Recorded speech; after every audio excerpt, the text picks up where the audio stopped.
So I think we'll get going. Folks will be sort of coming in and out as the hour goes on. So first off, thank you everyone so much for coming and joining this. My name is Andrew McGeehan. You can use he, him pronouns to refer to me. I am the founder, owner, director, only employee of Trident Training and Consulting. This is its launch party on Zoom.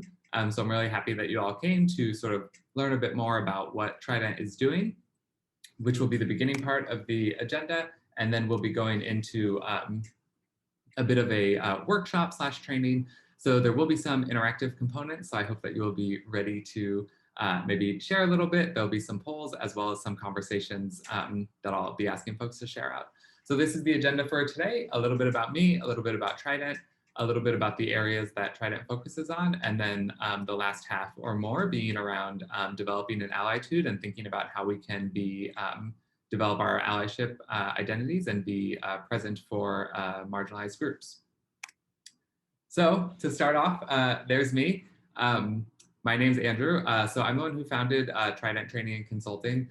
The reason that I really got into this is that there's so many areas that I'm really passionate about, which include sexual misconduct, diversity and equity and justice issues, as well as professional development. And these are all things that I've worked on in previous roles. And I thought, oh, wouldn't it be wonderful if this could be sort of my whole work experience is being able to bring these trainings to wider Singapore and to really engage with a variety of people on these types of topics, which are all really near and dear to me. So when I think about sort of why I'm doing this, it's to hopefully make the world a better place, to really think about how we embrace consent and consent culture in all aspects of our lives, and really helping to see people thrive and be able to be their authentic selves in their environments, both within a personal environment as well as a workplace environment.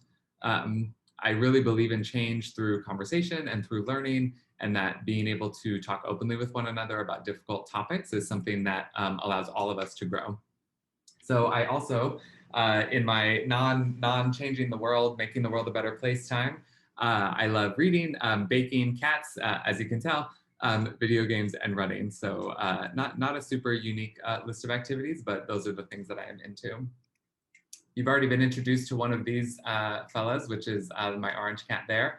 I recently did a LinkedIn course, and they said that having cats on your slides increases retention by thousands of percentages. So I thought, oh, may as well put some cats in there, as well as embrace some of the love that I have for my kittens. So a little bit about my background. I have a bachelor's degree in art history. So that was my undergrad degree. You can see through my choice of career, I have not used it a lot, but it is still something that's very close to me and something that I really love. I have a master's in student development administration, working in higher education. And for the past 10 or more years, I've been working in institutes of higher learning in a variety of roles. And so a lot of my work has been with students as well as with professional staff.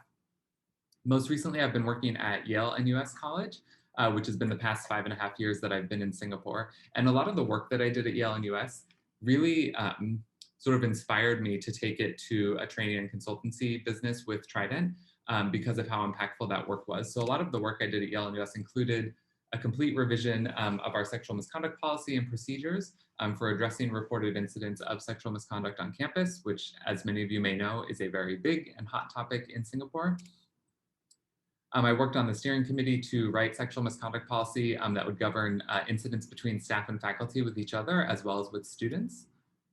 We have a peer educator group called Kingfishers for Consent, which focused on prevention, outreach, and support work with regards to sexual misconduct, very important and necessary work. I also led on the professional staff as well as the student staff annual training. So this was topics such as identity-based support, crisis management, being a supervisor, giving and receiving feedback, and MBTI training, the Myers-Briggs type indicator.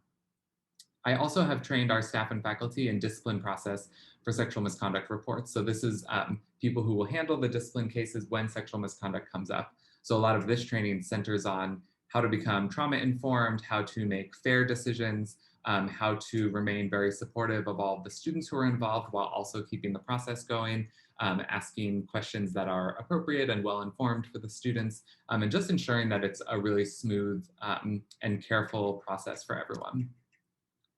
And I also supported and led on several diversity and inclusion initiatives. including what I'm most proud of, which is a name-affirming policy for transgender students at Yale and US College. So allowing students to have the name that they use be on things like their ID card and their email, even if they have not pursued a legal name change. Outside of that, I think my background has really prepared me to take on this training role and consulting role, running this business. I have been MBTI training certified. Previously, I was living in Massachusetts and was certified to provide education related to sexual assault and bystander intervention. And I've also done a lot of work with restorative justice training and certificates. So my time at Yale and US, I think, has really brought out this really strong interest, and it gave me a lot of experience within all of those things as well. So very briefly, Trident's mission is to help develop and create institutions and organizations that are respectful, open, inclusive, and free of harassment. We do this through the delivery of context-specific workshops, dialogues, and trainings that are centered on issues of sexual misconduct, diversity and inclusion, and professional development. So you'll hear me say those words a lot because those are the main areas of the organization and the main sort of, sorry. He loves being part of Zoom calls. They sit on the bed all day until it's time for me to do something work related. Yeah, so this is the mission of Trident, and I really believe in having mission statements so that I can be reviewing this as sort of my guiding principle and make sure that's something I'm always looking back on to ensure that I'm living in line with the values. And this for me is both personal and professional. So making sure that this kind of mission I'm also embodying in my own life. So the 5 values of Trident are integrity, inclusion, competence, participation, and growth. So very briefly, integrity just means working with me. It would be a lot of trust, honesty, and transparency about what we're doing together. Growth for me is really important because it's the idea that we're always developing and that we never reach an end point of learning or engagement with various topics. So this is both as individuals as well as teams. Competence, of course, is something you should be able to expect from any organization. So I do feel very knowledgeable in my content areas of expertise. And when I don't know something, I find it really invigorating to learn something new and try and embrace what that process looks like. Inclusion, of course, very important to give everyone a voice and make sure that those voices are heard equally and given equal weight and authority. And then participation. So when I work with people in Trident, I really enjoy having the clients themselves and the people I'm working with also be part of the process so that things can be as context specific and nuanced as possible. So going a little bit into just very briefly over the 3 areas and what you could expect from Trident. The first thing is sexual misconduct. So I've pulled a couple of headlines. Of course, there's many more that you may have seen. And I'm going to open it up now for our very first poll. So I'm going to launch this poll, and it's just simple yes, no, maybe questions. So if you can go ahead and just click on those. Yeah, we'll take just a couple of minutes or 1 minute to do this.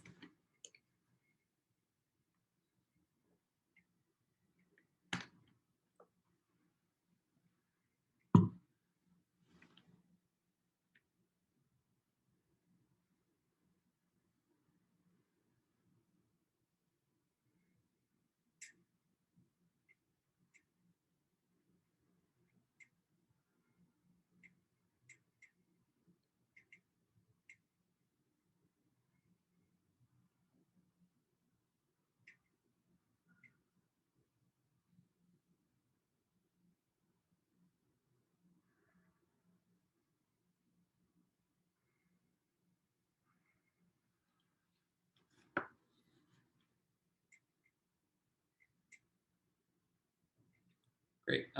Almost everyone has voted, so I'll go ahead and look at these answers. So if you look at these, you all can still see it, right? Can you see the numbers? So yeah, sexual misconduct policy at my organization was made known to me. 11 have said no and 7 saying not sure, only 6 are saying yes. So that is quite interesting. Sexual misconduct is a pervasive issue in society. We have mostly saying yes, a little bit of no's. What percentage of sexual misconduct is committed by someone the victim or survivor knows? Kind of a spread on that, skewing towards the top. The accurate answer from reports is actually 80 to 90%. So most sexual misconduct is committed by someone that the person knows. Feeling personally equipped to provide. Oh, there we go. Now you're seeing the poll results as well. Okay, feeling personally equipped to provide support. Yes, 7, no, 5, and not sure, 12, which is completely yeah, valid. It can be quite tricky to sort of respond to those kinds of issues. And I know someone who's experienced some form of sexual misconduct, harassment, rape, coercion, stalking, et cetera, 19 yes and 5 no. So I think these are quite interesting. I think, I think a lot about policies and organizations and whether or not they sort of bring this to the forefront or even inform, for instance, new employees, new members of the organization, how they may be able to make reports or even what the policy is, or even if there is one. So that is always something interesting to think about. So thank you for being part of that. Close that.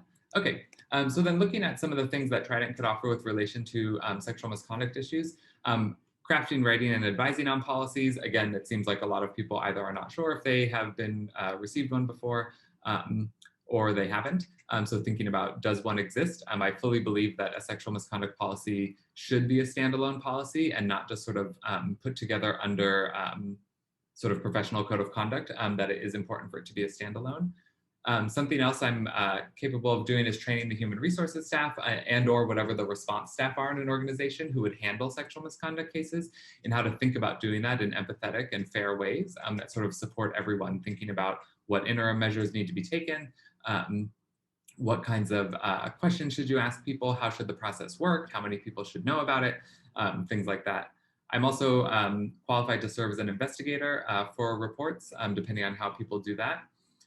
Providing general trainings on consent, respect, boundaries, and healthy relationships. Again, something I did a lot with students, I think also relevant for adults. I always will train that consent culture is something that we practice every day and something we can do in our everyday lives. And it's not limited to just a physical or a sexual interaction, but it can be many different kinds of interactions that we have with others. And then workshops on restorative practices, which is becoming a lot more popular worldwide, and thinking about how we come at it from not a punitive place, but from a harm reparation place and what that can look like. So asking questions around who was harmed and how can we repair that harm.